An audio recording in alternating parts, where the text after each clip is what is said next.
Ooh, that's good, Commanders fans. The Commanders signed another XFL player. They signed linebacker Ferrod Gardner. Now, Ferrod Gardner was on the team last year. He did sign as a UDFA, undrafted free agent, out of Louisiana. The Raging Cajuns did play with Percy Butler as well.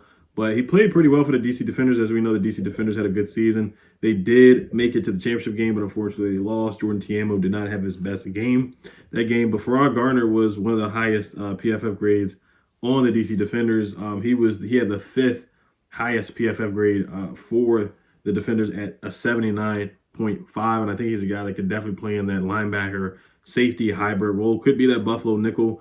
They did list him as a safety last year instead of a linebacker, but he played both at Louisiana. You look at his numbers and his stats.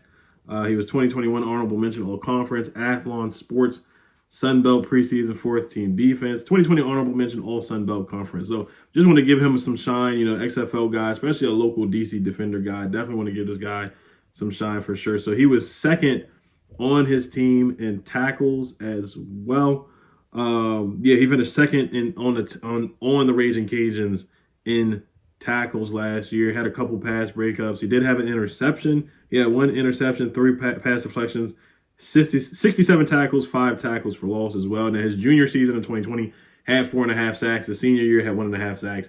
Now, he is on the older side. He played at Missouri as a freshman or was on the roster as a freshman in 2015, but he was dismissed from Missouri, and then he transferred to Louisiana. So he is on the older side. He's about, 21 or something like that. So Ron Rivera, he likes the veterans for sure. But he's a guy that can cover tight ends. He can run with running backs as well.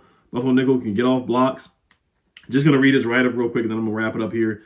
The write-up for him coming out of the draft is Ferrod Gardner helps stretch the field laterally and works well as the fourth player to initiate blocks and fills gaps adequately. He sets the edge and at the very least has knowledge of the importance to scrape to contain the running back, processes the offensive line blocking scheme, and is quick to diagnose the flow of the play. As a tackler, Gardner is a reasonable tackler and is more than capable of making plays outside of his frame. Also, they want to say, as agile as he is, the Louisiana Lafayette linebacker is comfortable covering in space and can be relied upon to do so on obvious passing downs. Gardner's good lateral shuffle and short area quickness allow for him to quickly drop into his zones and gain depth in a timely manner. So we do play a lot of zone. We do mix and match coverages, but to have a linebacker that can drop back in zone and cover tight ends and cover running backs out of the backfield is definitely a plus. So will he make the roster? Most likely not. He did make the practice squad last year. Then he got released. So he does have familiarity with Ron Rivera and that staff. We don't have a lot of linebackers on the roster as well, so you just never know. Guys like Mila Eifler had to play. Khalid Hudson is a guy that I do feel like he should definitely get some legitimate playing time, but you just never know how things go for our Gardner. He may have to, step in a game and be a special teams guy at least for sure. So I'm a little intrigued with him. He's got some speed. Like I said, 6'1", 220.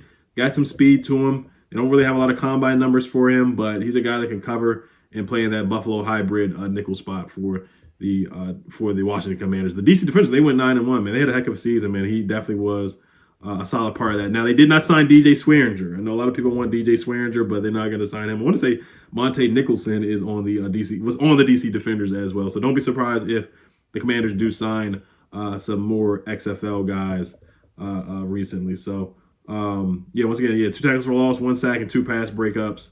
In his career, he totaled 96 tackles. He did have an $80,000 guaranteed deal last year with the Commanders, so Ron Rivera did think highly of him to give him that, and a $65,000 base salary guarantee plus $15,000 signing bonus when he was signed as a UDFA last year. So, all right, you guys let me know what you guys think. Does he have a chance to make the practice squad this year or contribute anyway? Hell Commanders, and I will be making a video about OTAs today as well. Hell Commanders, peace.